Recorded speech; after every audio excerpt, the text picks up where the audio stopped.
जय श्री हरि विष्णु। राधे राधे दोस्तों, कैसे हैं आप सभी। उम्मीद करते हैं आप सभी एकदम बढ़िया होंगे, मजे में होंगे और खुश होंगे और भगवान विष्णु की कृपा आप सभी पर हमेशा बनी रहे दोस्तों।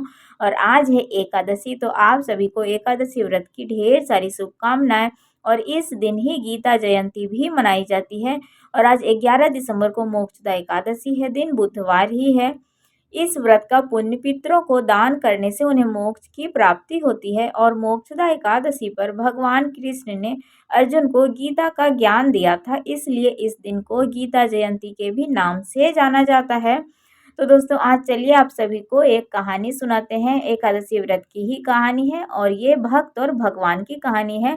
और दोस्तों, अगर हमारी कहानी आप सभी को पसंद आए तो वीडियो को लाइक आप लोग ज़रूर कर दीजिएगा। तो चलिए, कहानी कुछ इस प्रकार से है। एक आलसी लेकिन भोला भाला युवक था, आनंद। दिन भर कोई काम नहीं करता, बस खाता ही रहता और सोता रहता। घर वालों ने कहा, चले जाओ, निकलो घर से, कोई काम धाम तो करते नहीं हो, बस पड़े रहते हो।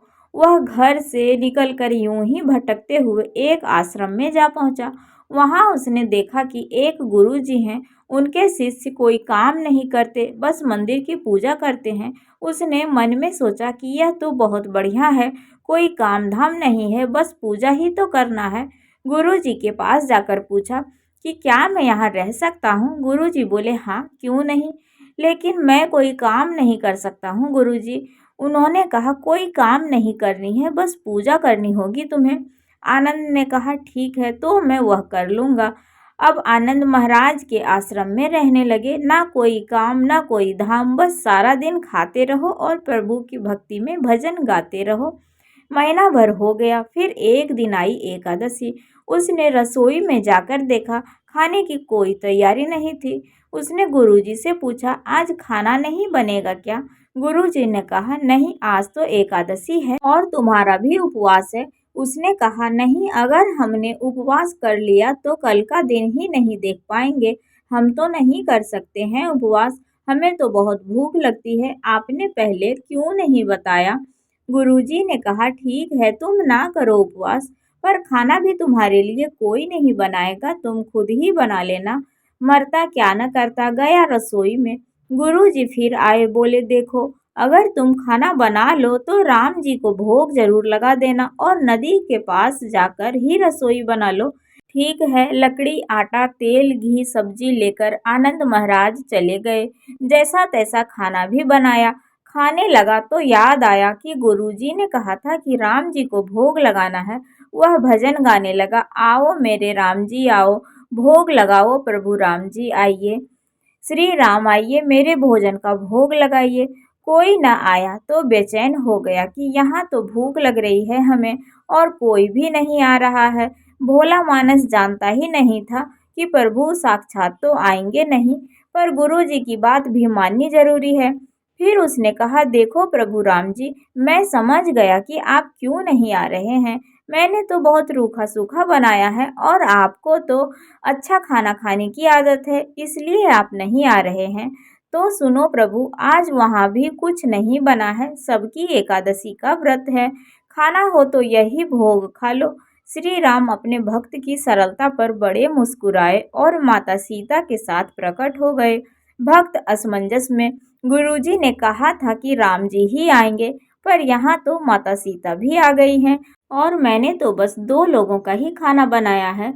चलो कोई बात नहीं है, आज इन्हें ही खिला देते हैं। बोला, प्रभु, मैं भूखा रह गया, लेकिन मुझे आप दोनों को देखकर बड़ा अच्छा लग रहा है। लेकिन अगली एकादशी पर आप ऐसा न करना, पहले बता देना कि कितने लोग आ रहे हो। हाँ, थोड़ा जल्दी आ जाना। राम जी उसकी बात पर बड़े मुदित हुए, प्रसाद ग्रहण करके चले गए। अगली एकादशी तक यह भोला मानस अब भूल गया। उसे लगा प्रभु तो ऐसे ही आते होंगे और प्रसाद ग्रहण करते होंगे। फिर एकादशी आई। गुरुजी से कहा, मैं चला अपना खाना बनाने। गुरुजी, थोड़ा ज़्यादा अनाज लगेगा, वहाँ 2 लोग आते हैं। गुरुजी मुस्कुराए, बोले, भूख के मारे ये बावला हो गया है। ठीक है, ले जा और अनाज ले जा। अब की बार उसने 3 लोगों का खाना बनाया। फिर से गुहार लगाई, प्रभु राम आइए, सीता राम जी आइए, मेरे भोजन का भोग लगाइए। प्रभु की महिमा भी बड़ी निराली है। भक्त के साथ कौतुक करने में उन्हें बहुत ही मजा आता है। इस बार वो अपने भाई लक्ष्मण, भरत, शत्रुघ्न और हनुमान जी को भी लेकर आ गए। भक्त को चक्कर ही आ गए कि यह क्या हुआ। एक का भोजन बनाया तो दो आए, आज दो का खाना ज्यादा बनाया तो पूरा खानदान ही आ गया। लगता है आज भी भूखा ही रहना पड़ेगा। सबको भोजन लगाया और बैठे बैठे देखता रहा। अनजाने में उसकी एकादशी भी हो गई। फिर अगली एकादशी आने से पहले गुरुजी से कहा, गुरुजी ये आपके प्रभु राम जी अकेले क्यों नहीं आते? हर बार कितने सारे लोग को ले आते हैं, इस बार और भी ज्यादा अनाज दीजिएगा। गुरुजी को लगा कहीं यह अनाज बेचता तो नहीं है, देखना पड़ेगा जाकर। भंडार में कहा जितना अनाज चाहिए इसे दे दो और छुपकर उन्हें देखने के लिए चल पड़े। इस बार आनंद ने सोचा खाना पहले नहीं बनाऊंगा, पता नहीं कितने लोग आ जाएं, पहले बुला लेता हूँ फिर से बनाता हूँ। फिर टेर लगाई प्रभु राम जी की, श्री राम जी आइए मेरे भोजन का भोग लगाइए। सारा राम दरबार मौजूद। इस बार तो हनुमान जी भी साथ आए, लेकिन यह क्या प्रसाद तो यहाँ तैयार ही नहीं था। भक्त ठहरा भोला भाला, बोला प्रभु इस बार मैंने खाना नहीं बनाया है। प्रभु ने पूछा क्यों? बोला मुझे तो मिलेगा नहीं, फिर क्या फायदा बनाने का, आप ही बना लो और खुद ही खा लो। श्री राम जी मुस्कुराए, सीता माता भी गदगद हो गई उसके मासूम जवाब से। लक्ष्मण जी बोले क्या करें प्रभु? प्रभु बोले भक्त की इच्छा है तो पूरी करनी पड़ेगी, चलो लग जाओ काम में। लक्ष्मण जी ने लकड़ी उठाई, माता सीता आटा गूंदने लगी। भक्त एक तरफ बैठा देखता रहा। माता सीता रसोई बना रही थी तो कई ऋषि मुनि, यक्ष, गंधर्व भी प्रसाद लेने आ गए। इधर गुरुजी ने देखा खाना तो बना ही नहीं है। भक्त एक कोने में बैठा है। पूछा बेटा क्या बात है, खाना क्यों नहीं बनाया तुमने? बोला अच्छा किया गुरुजी आप आ गए, देखिए कितने लोग आते हैं प्रभु के साथ। गुरुजी बोले मुझे तो कुछ नहीं दिख रहा है तुम्हारे और अनाज के सिवा। भक्त ने माथा पकड़ लिया, एक तो इतनी मेहनत करवाते हैं प्रभु, भूखा भी रखते हैं और ऊपर से गुरुजी को भी नहीं दिख रहे हैं, यह तो और बड़ी मुसीबत है। प्रभु से कहा आप गुरुजी को क्यों नहीं दिख रहे हैं? प्रभु बोले मैं उन्हें नहीं दिख सकता। बोले क्यों?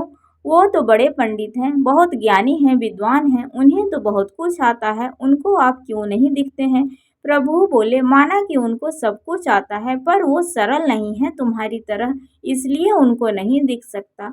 आनंद ने गुरुजी से कहा गुरुजी प्रभु कह रहे हैं आप सरल नहीं हैं इसलिए आपको नहीं दिखेंगे। गुरुजी रोने लगे, वाकई में मैंने सब कुछ पाया है पर सरलता नहीं पा सका तुम्हारी तरह, और प्रभु तो मन की सरलता से ही मिलते हैं। प्रभु भी प्रकट हो गए और गुरुजी को भी दर्शन दिए।